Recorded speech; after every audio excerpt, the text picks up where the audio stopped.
Are you ready to learn? Because my super experienced guests are ready to share some really valuable information. Make sure and listen all the way to the end to get help and support. So let's start with the best audio experience. Hello guys, welcome to our show. Today we discuss about marketing and sales. Even more, we will unite them and to create a cohesive plan. So I'm so excited to discuss this topic with Andy Culligan. How are you? I'm doing well, Anatoly. How are you, man? I'm doing great. Yeah, I love this topic because, as I told you before the podcast, it's a big issue. Many companies have no cohesive strategy, and I check out a few studies that salespeople don't trust marketers. So I'm looking forward how we can figure out how it works and to find the best way. Before we start, just tell more about yourself, experience, background, and why you decided to share with us about this topic. Sure, no worries. So, a bit about me. So, I am self-employed. So, I run a company called Culligan.com. I work typically with fast-paced tech startups, scale-ups, anything beyond that. It depends. I go anywhere from low revenue all the way up to 100 million annual recurring revenue. That's sort of my playground. But I started my career as a seller, so that's probably why the back or that's why I'm so pushed towards marketing and sales alignment. I did study marketing, so my background is I'm Irish. I grew up in Ireland. I went and studied marketing. Then decided after I finished studying marketing that I actually wanted to earn some money. So then I went into sales. And then after a number of years in sales, after being an SDR and an account manager and so on, I was like, you know what? I think I want to earn less money now, so I went into marketing. So then I then went into marketing into mainly focus on lead generation, but I gained some experience around marketing technology. So the marketing technology that I was mostly focused on was marketing automation. I had in a previous role, or in a business that I was running at the time, we managed to create a business in Ireland that was competitor of Groupon, if you remember Groupon, that did like daily deal vouchers and things like that. And the only way that we could really market effectively was via email marketing, but we didn't have much of a budget for it. And we're talking, it was 2007, I want to say ish, right? Mm-hmm. So we didn't have any money. Email marketing was right at the start, really. So we were like, okay, how can we create an email marketing platform? So I worked together with a developer to hash together something really easily. And we managed to start off email marketing. And I got really interested then in MarTech. So then I went into MarTech, working mostly on on integration and marketing automation platforms, but also mostly focused on lead gen, demand gen. And started working through a couple of companies in the tech space. So I've been senior marketing leader or CMO or VP of marketing for over the past maybe 6-7 years or so. At a couple of number of different scale-up startups. And that's been really interesting. And then about a year ago, I said, you know what, I want to take my experience and start something new myself. It's the timing was right. I was working with a company called Leadfeeder. I was a CMO there. Most sellers would be familiar with it. We grew the revenue very, very solidly during that time that I was there. A lot of that coming from inbound. So I was running at 1 million miles a minute and I wanted to step away a little bit. So the timing was fortunate for me that people started saying, hey, you want to come and work with us full time? And I was like, no, I'm fine, thank you. But I'll maybe consult you and see what we can do. And from there, I started working almost like a fractional CMO, chief marketing officer, chief revenue officer type of thing. And I've been taking my experience and really getting in with organizations rather than just being your typical consultant. I would want to be seen as the go-to person for the marketing team. So like a CMO or in some cases also a chief revenue officer, working together with the sales teams as well to make sure that they're firing on all cylinders as well, right? Bringing in process, bringing in lead gen programs, understanding what personas we're selling to, just really like executing really quick, because that's like I need to be doing lots of things and getting stuff out the door, right? And that's typically a blocker for a lot of companies, right? They're not getting enough out, right?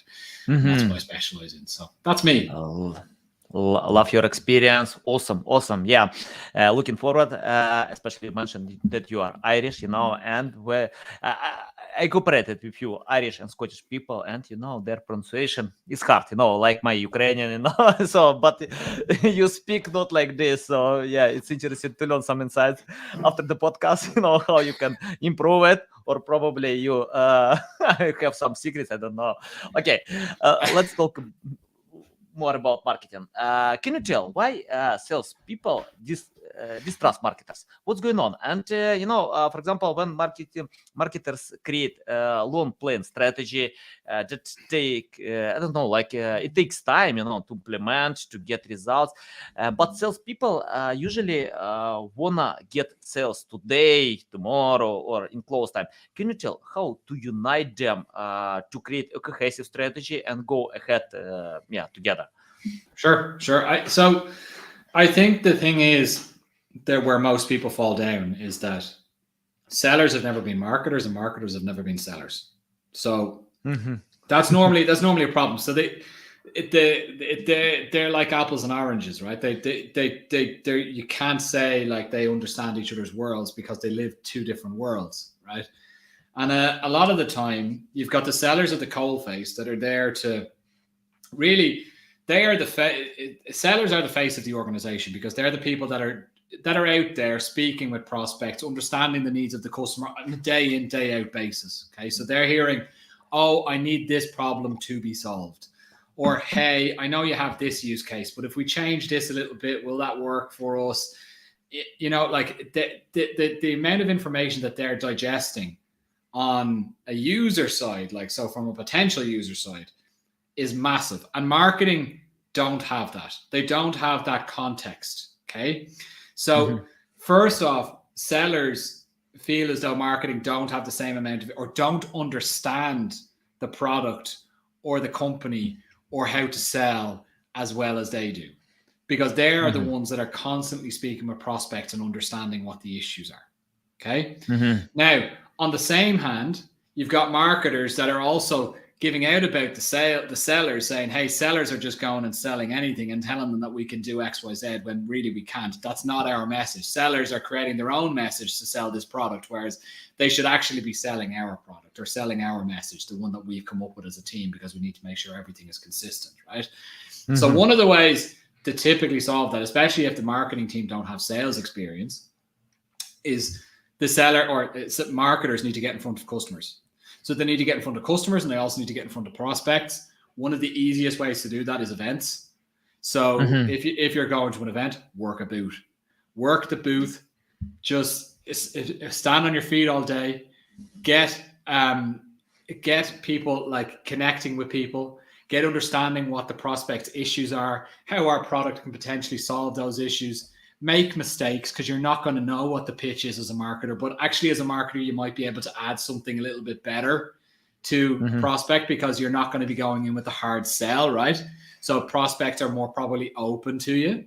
So if you go in and start really questioning some of the problems that a prospect is having, they'll probably be more likely to open up to you as a marketer than they will to a seller, right? Which then will help you get in more with the sellers, because then you're like, okay, I'm after figuring this out about this specific prospect.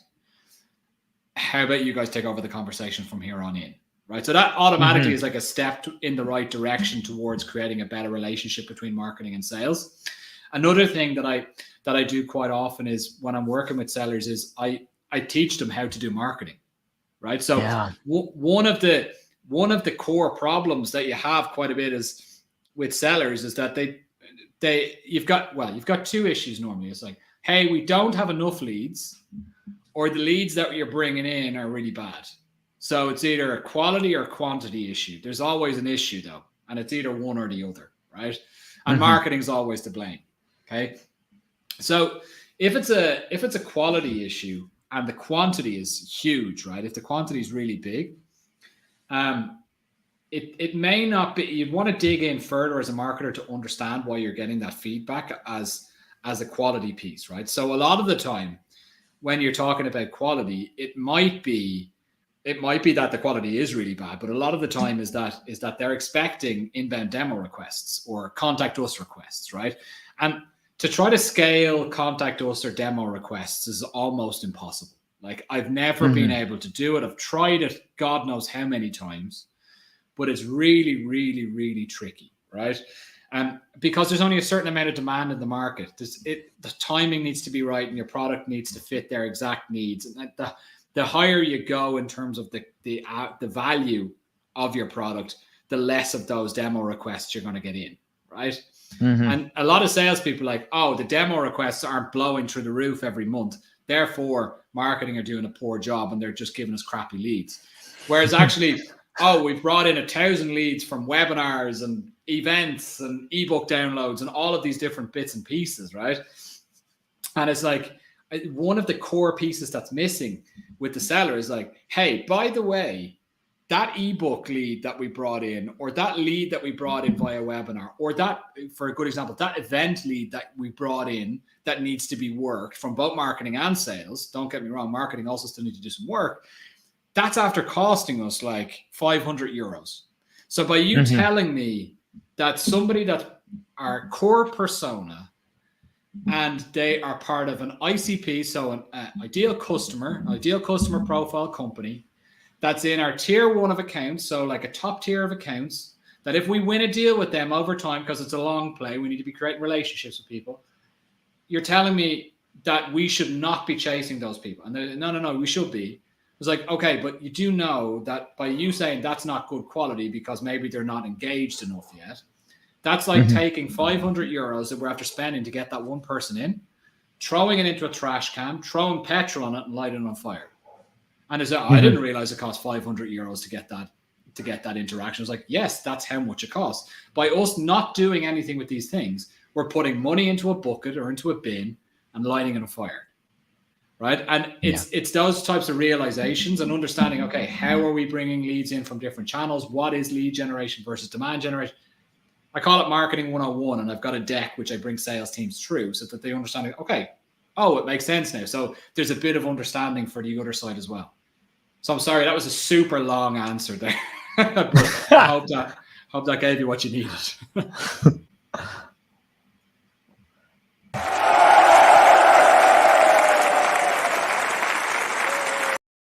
Yeah, I love your answer, because I had a few questions during your answer, but you replied to these questions as well. So you don't need to have a host who can ask questions, because, you can read the mind, to understand what to share. Okay, interesting. And you mentioned that you teach salespeople to understand marketing or learn a little bit about marketing, because, for example, I usually teach my customers about SEO, because I get much higher results with customers who understand SEO, because without understanding, it's the same like, I don't know, if someone wanna lose weight, if they don't understand how to eat right, how to, I don't know, train hard, coaches can't help them. Any people, the best coaches in the world can't help them, because they don't understand the process and why it's important to do it. It's the same with SEO, with marketing. I think salespeople need to understand marketing. Marketers need to understand sales. Then results be much better. Can you tell your methods, how you teach salespeople to learn about marketing? Do you have some special checklist, or how you provide insights about marketing campaigns, why it's important, or anything else, how you can help salespeople to understand marketing? Sure. So I basically have a deck, which is my marketing 101, which I bring quite a few, especially SDR teams. So more junior sellers that maybe don't have the experience working with marketing teams yet and so on, right? And I'll run a half-day session with them to say, hey, this is what marketing is. I call it marketing 101, right? What's lead generation? I'll have it like interactive. I'll be asking questions like, oh, tell me what lead generation is. Tell me what demand generation is. And both they're like, tell me what SEO is. Do you know what keyword research is? Just really starting from really basic things. And then I'm saying, hey, you do know that we are doing all of these different bits here in this organization. People are like, oh, I didn't realize that was what was happening. Because a lot of the time people are thinking, oh, marketing are just off there doing their own thing. They're making the t-shirts for the business run or whatever it is, right? But it's really just making a very simplified approach in terms of how marketing works. Because as I said, they're not marketers. They typically don't have the experience in being marketers, right? And it's funny that you mentioned like losing weight as an analogy there, because people will always fail when they try to get a quick fix for losing weight. So there's normally a lot of interest in at the start, like, oh, I'm going to do X, Y, Z, and I'm going to cut out carbs. And those things as long-term strategies never work, or even in medium-term strategies never work, right? It's funny because my wife is a nutritionist. So she's like, she has a lot of people that come to her and are like, oh, I want to lose weight real quick. And, I'm just going to eat chicken breasts for the rest of the year, and they're like, that's a terrible idea. Once you get sick of chicken breasts, what's going to happen? It's the same with people that come to, like, sellers that come with crazy marketing strategies to get quick leads in through the door. And you maybe get that initial, like, sugar rush of leads, but then it just fizzles out, right? And it's not sustainable. So I think it's about, as you just mentioned there, like that bit is like, how do you create a sustainable marketing system that is a machine that keeps on running almost autonomously month after month and enabling the sales team with leads and so on? That's what we want to aim towards. Yeah, and the most popular keywords that I found in the topic weight loss, how to lose weight, like how to lose 10 pounds for a month. Some landing pages promise to lose 20 pounds for 2 weeks. So, and many something like this, because people are looking for simple ways, how to cheat the system, how to game it. But, you can't cheat our nature, our body. It's hard. It's hard, and it's a long playing game, like in marketing, like at any niche. For example, even to learn foreign language. I don't know, like how to learn French for 2 months and speak like a native speaker. I'm not sure it's possible. I don't know. Possible if you have the best mind in the world. I don't know, like 1-2 people in the world. But in most cases, it's hard. You need to go ahead, not for months, years, to learn this language, to practice, to go ahead. Yeah, I think any niche takes time, learning about this. And in marketing, we always think about long strategy. Can you tell how to create this marketing strategy? Because, I see when companies use generic methods. I check out a few studies online that 30% of cost of companies, they create, they have no documented content strategy. They usually take generic topics and try to implement them. But it's better to learn customers. It's better to understand what kind of results you want to get, to learn your competitors. Can you tell about creating a marketing strategy that will provide results? Sure. So above all else, when it comes to creating a marketing strategy, when I say to marketers, just be proper, be a marketer, right? Be creative. Come up with some crazy ideas that the competitors are not doing, right? That's always my sort of go-to. I want to have a bit of fun because otherwise I get bored.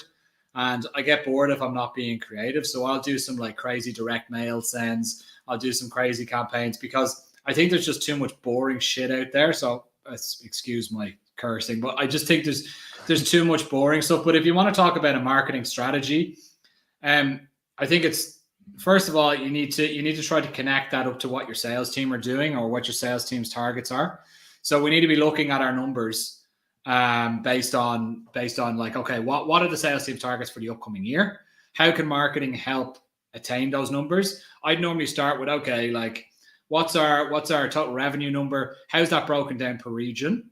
And then I'd be looking to break that down into what our pipeline value needs to be. So what's the conversion rate between open pipeline to closed pipeline? So how many opportunities do we need to open in order to hit that revenue number, basically? And then I'd be building backwards from there, being like, okay, how many companies do we have that we can potentially target in that region? Okay, so let's say, for example, in DACH, so Germany, Austria, Switzerland, we may need to bring in a total of 20 new customers next year. We have a total addressable market of about, let's say, 2,000 potential companies that we can be working with. Therefore, I will start to dig down into a strategy to be able to get access to those 2,000 companies. What are those things that I'll do? It'll be a mix of content strategy, so creating content which is applicable to those particular accounts. Then I'd be looking at what events can we go to that are going to be interesting to these people or to these companies, and what are the other digital strategies I'll be looking to do. So, for example, like a paid media strategy, like all online channels I'd be looking at. Then I'd be looking at other offline channels like direct mailers, and how can I sort of tie it all up together and start targeting those lists of accounts. So it's like a complete account-based marketing method, right? And then I'd be basically taking those exact same list of accounts and I'd be handing those over to the sales team and being like, okay, guys, we're going to start targeting all of these 2,000 accounts via marketing campaigns. We split them into a couple of different tiers. So we're going to spend more money on the ones that are going to be bringing in the more revenue and less money on the ones that are bringing in less revenue.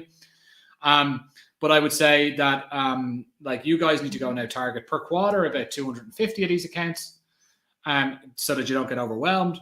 But any of the marketing interactions that are coming in the other accounts, we're going to notify you about, because maybe it makes sense for you to start following up with those accounts that are starting to show traction. And sales are like, oh, you're actually, we're on the same team here. Okay. So like, I'll be like, your accounts are my accounts. Okay. So we're all working from the same list. And I'm only trying to do marketing interactions with the companies that you're trying to gain traction with. So that when you're picking up the phone doing cold outreach, it could be the difference between you picking up the phone and saying, hi, this is Andy Culligan from andyculligan.com, instead and getting a who from where. You could be getting like a who from, oh yeah, I know andyculligan.com because you guys have been chasing me all over the internet. It's that little piece that it's nothing major, but it's a little piece that enables you to have that bridge to have a connect. Right. And that's in early stage businesses, that's where marketing can be very, very beneficial to sellers. Right. Yeah, love it. And yeah, I have the question about the best resource of learning customers. For example, I see when marketers usually check out online studies or tools, but I think the best resource is to talk with salespeople, who sell products and speak directly with customers. Even more, the best resource is to speak directly with customers if you have this opportunity, but you can get a lot of data from salespeople as well.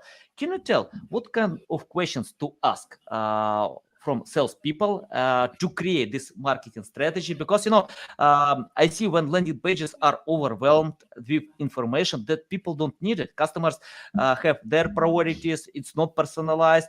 It's generic. And simplicity is key. When customers open a landing page and can find what they are looking for, when they can get information that can decide their problems, simplify lives. Can you tell about questions, what to learn from salespeople to create the right marketing strategy?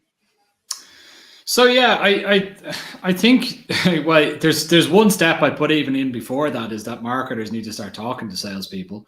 I think that is something that a lot of marketers don't do, that they don't speak with salespeople on a regular basis, right? So when I come in and take over a marketing team, typically I'd ask the question to marketers. I'd say, okay, so tell me what day of the week is your one-on-one with a seller? And the normal answers are, what day of the week? I mean, like we maybe speak once a quarter or so. And okay, that's wrong, right? So typically you'll have like marketers, the only time they'll have real access to salespeople is either at an event or at a company meetup or something, or if they're based in the same office, they'll maybe have a coffee together, which is actually perfect because then you can chat through things. But marketers should be the ones to push to spend time with sellers, because sellers are so busy selling that they won't find the time to come to you. They'll be like, I'll figure out a way. It's fine. I don't need marketing. That's like the seller's mindset. I don't need marketing to sell. I'll manage. But marketers need sellers to market, because otherwise then their value is gonna diminish. They're not going to be seen as a valuable resource in the organization if they're not helping salespeople sell, right? So I think some of the questions that you should be asking salespeople, and really on a regular basis, so if it's not weekly but bi-weekly or something, is understanding what type of deals are ending up in the pipeline. So understanding what type of customers are we really, or what type of prospects are we really resonating with our current message, right? So is our current deal size increasing, or is it decreasing? If the deal size is increasing, we're doing a good job, right? If it's decreasing, then we're going after the wrong market. So we need to then start maybe focusing our efforts on changing what our ideal customer looks like, or maybe we need to be going after a different segment in said market, right? Now that's on marketing plus sales, but marketing should be really the ones to really dig into it. Like I always dig into these things. I really want to understand exactly what's happening in the pipeline at all times. So if you really want to get in a good side of sellers, just like dig in everything about their pipeline. Like how much is in your pipe right now? Anatoly, tell me how much you have in your pipe. How much coverage do you need to have in your pipeline in order to hit your target? Oh, you need to have a 6x coverage. 6x, that's quite a bit actually. Normally companies should be at around 4 to 5x. 6x is way too high. How can we help you maybe get from a 6x down to a 4x coverage? So meaning that for every 6 opportunities you open, you only get 1. How do we maybe change that to every 4 that you open turn into 1? So maybe there's some stuff that we can be doing from a marketing perspective to go market the hell out of those people that are getting to that stage with specific content. Speaking about that specific content, what type of content do you think will work? We have some good success stories here. Maybe you can plug those success stories in at that particular stage. How can we help you get the velocity up? So it's like it's really trying to understand their world, because reality really, they're talking their pipeline day in, day out. So for them to give you that insight about that pipeline and what's resonating at different stages in the pipeline is relatively easy for them to do. And the one thing about sellers is they like talking about themselves, right? So and what's happening, what's working, what isn't, right? So I think that is one of the areas that I would always focus on when speaking with sellers, is understanding what's happening on their side, like really understanding the pipeline, right? Yeah. And understanding the numbers. And then with that, then you're able to give them some of the things that you're working on as a marketer to say, hey, that might help out at this particular point in the pipeline. Why don't we try this? And they're like, oh, that's interesting. So that's how I'd approach that conversation. Always be focused on pipe. Nice, love it. You remind me Bill Gates. Once he shared interesting thing. For example, he shared an example. If he has 2 products, A and B, after investing X money to A and B, let's imagine B sells 2 times more.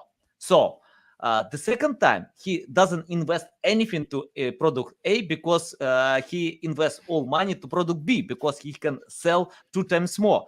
Can you tell about priorities? Because, I see when companies have limited resources, but try to sell all products, but we have best-selling products, and I don't know, like 20% of products can bring 80% of revenue. Tell about choosing priority, as Bill Gates does, many others great marketers. He's not marketer, but okay, entrepreneurs can provide something like this. It's very hard, that, because you've got a lot of, especially companies that are looking to scale very quickly, they want to have their finger in many pots, right? Yeah. But the issue with doing that is you create a lack of focus. And even though there might be something shiny on the horizon, let's take, for example, a specific vertical or an industry that's really, really, this is the next hot up and coming vertical, so we need to go deep in there. You end up losing sight of why you were originally here, right? So you maybe lose sight of the customers or a vertical that you've been particularly good in, right? And you may not even have a product market fit yet. So by even putting focus onto growing in a specific vertical, your product may not fit that market just yet. So you end up having sellers as well confused, like, oh, should I be selling into this vertical versus that vertical? Okay, if I go sell into that vertical, then the existing vertical that we're doing quite well in, I'm going to have to leave that for a little bit to go focus on the other vertical for a bit. This is something I see quite a bit with companies, right? Like rather than focusing on, like rather than saying, okay, do we sell X product versus Y product? It's more, oh, let's go after this particular vertical because it's nice and shiny. And then when we start investing in that vertical, we're like, why hasn't this turned into money overnight? You know, because it takes time to build, right? It takes time to build up these things. And there's no, you put it nicely earlier, Anatoly. There's no like quick fix. There's no like, you might see some success in the beginning, but typically then there's like a point in between where things really slow down and go very quiet. And then do you say, oh shoot, like we now panic and start reverting back to what we were doing before, or do you try to ride it out? And most people will be like, oh, panic, let's hit the eject button and go back to what we were doing before.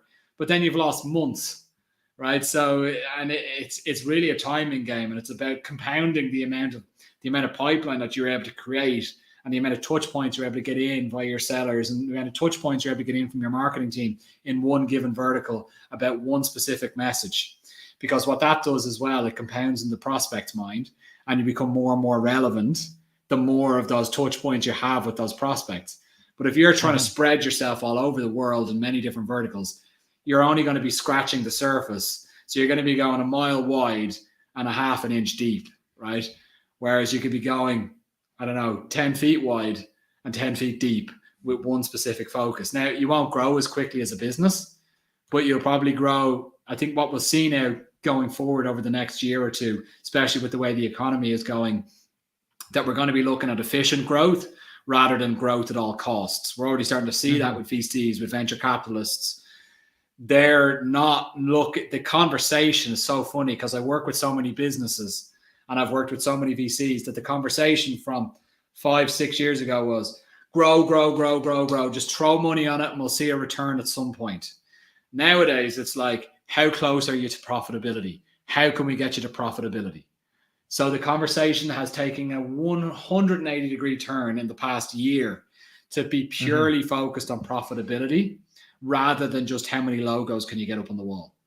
So I hope that answered that question. That was a very long answer again. So Valuable. I remember when once I read the story of Walmart, and in the first 10 years, Walmart had only 2 shops.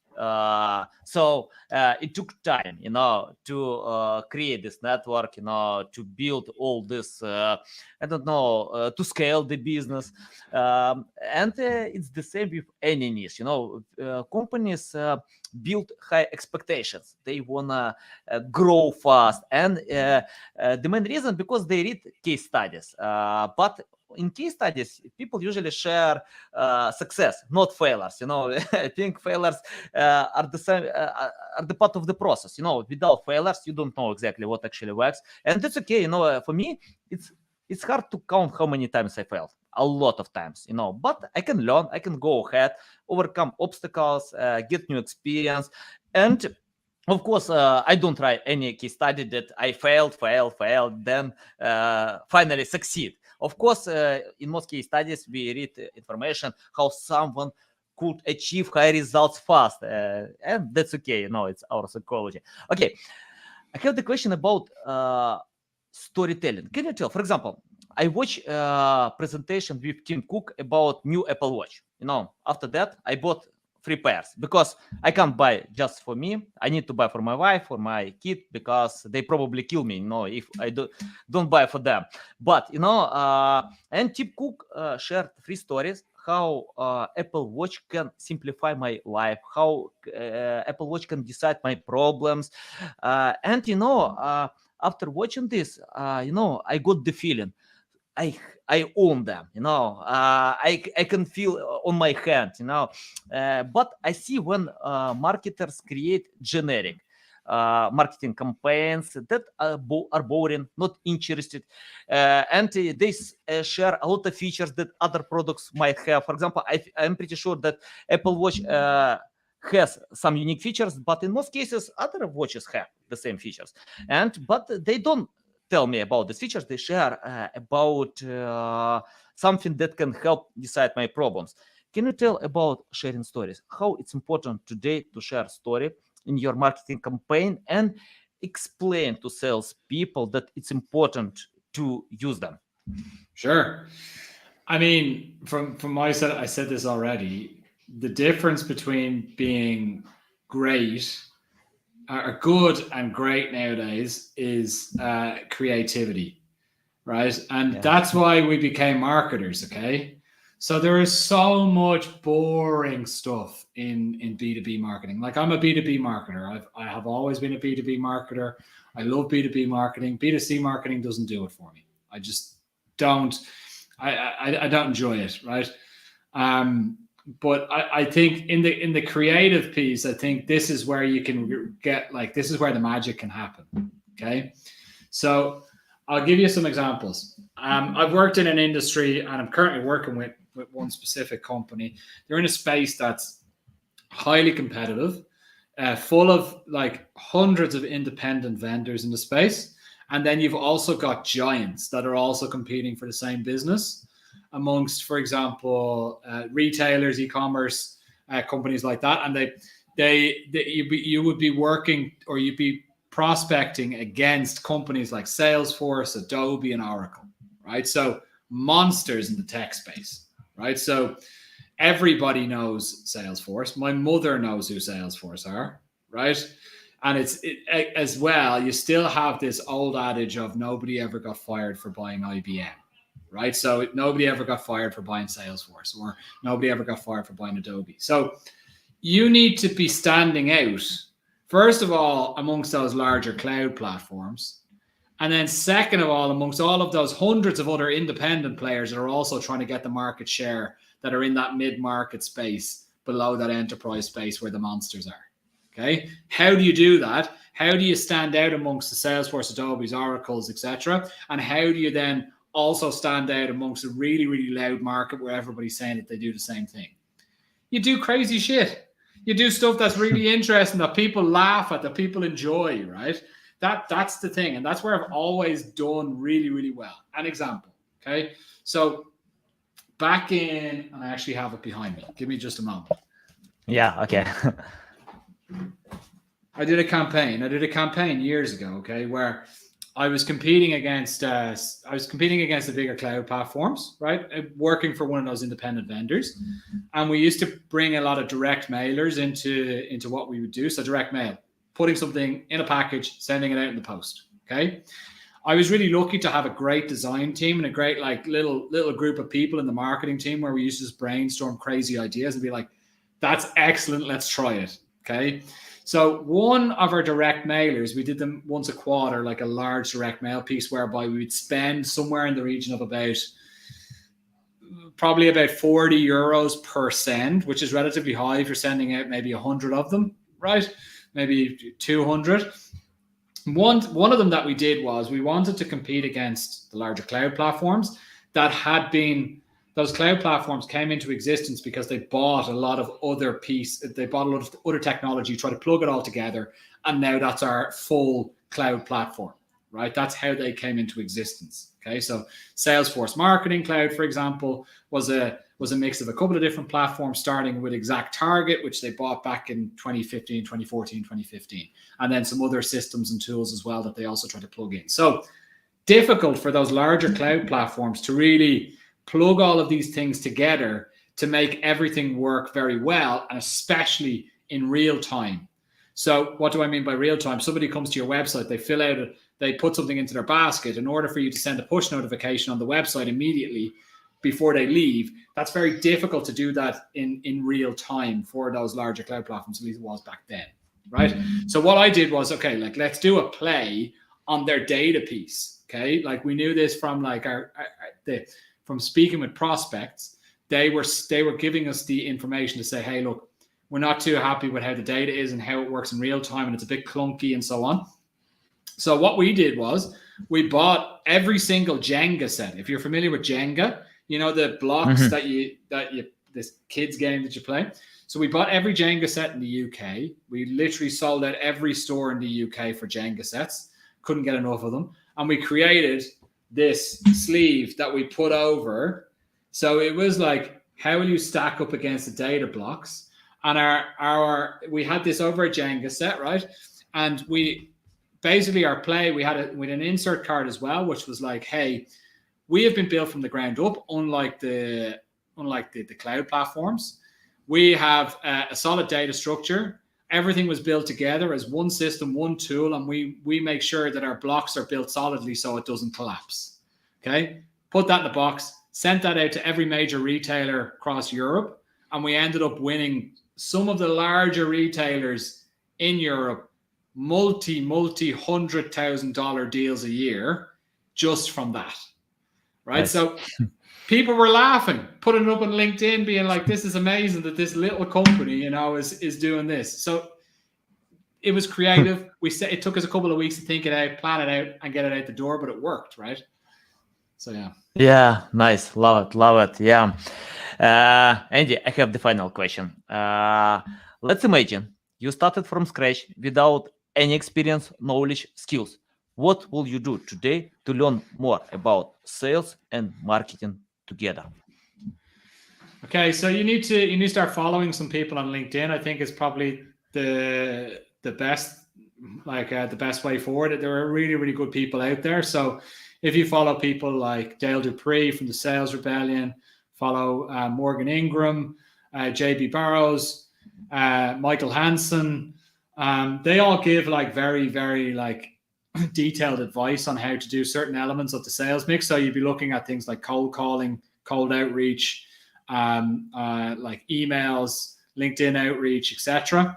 I'd also be following another guy, Alexander Lowe, who is very, very good when it comes to social selling. When it comes to marketing side of things, I think, yeah, you also need to start following the same people, similar people. It is harder to find those people that are about marketing, though, that are really actually doing. I think the thing about marketers are we're really good at selling ourselves, right? So we're really good at marketing. So to give those actionable tips, I would say follow people, for example, like Alice from Cognism, who's the CMO over at Cognism. She's fantastic. So she's really, really solid marketer, and she's built that business amazingly over the past couple of years. So if you follow anything that Cognism are doing, it's mostly coming from Alice and her team there, like really, really solid tips and advice. I think Chris Walker is another good one to start following as well. Chris talks a lot about how things are changing from lead gen to demand generation. There's also some other guys, their names are leaving me now, but they're also Ukrainian, Anatoly. They're based out of Croatia. Oh dear, I can't remember off the top of my head, but I'll hand the name over to you afterwards, Anatoly, if you want to send it. Share okay, with the audience afterwards. They're really great. They're really great. You run by Ukrainian guys and fantastic stuff about ABM and account-based marketing. Okay, thank you. Yeah, and guys, I wanna mention one more man. It's better to follow him. Andy, find his on LinkedIn, Twitter, everywhere, and follow him. Tell our audience how to reach out to you, how to learn more about you, how to follow you, where you are more active, and provide valuable insights. Sure. So I'm very active on LinkedIn. So if you find me on LinkedIn, you'll just find me at andy.culligan. So you'll just search my name, you'll find it. But you'll also get me on my website, andyculligan.com. Got some good use cases there as well, just some of the companies that I work with or have worked with and I'm currently working with. So I put up regular dog walking videos on LinkedIn. You may see them. So I go walk my dog every day, and that's typically where I spout a lot of different knowledge and tips and so on that just come out of me because it's the easiest. Just stuff flows out of me when I'm out walking the dog. So yeah, just follow me on LinkedIn. It's the best place to get me. Nice. By the way, I love the strategy. You know, when you are so busy, many things to do, but sometimes when you have only time to record a new video when you are walking with dog or exercising or anything else, I use this opportunity because I have no another time. Yeah, exactly. Okay. Okay, Andy, it's a big pleasure to get you on my show, to learn from you. You share a lot of valuable insights. Welcome back anytime to share more value. Guys, you can find Andy Culligan in the description below, all his social media profiles, his website. Follow him, learn from him, reach out to him, and tell that you found him on our podcast. Guys, love you. See you. Thank you so much.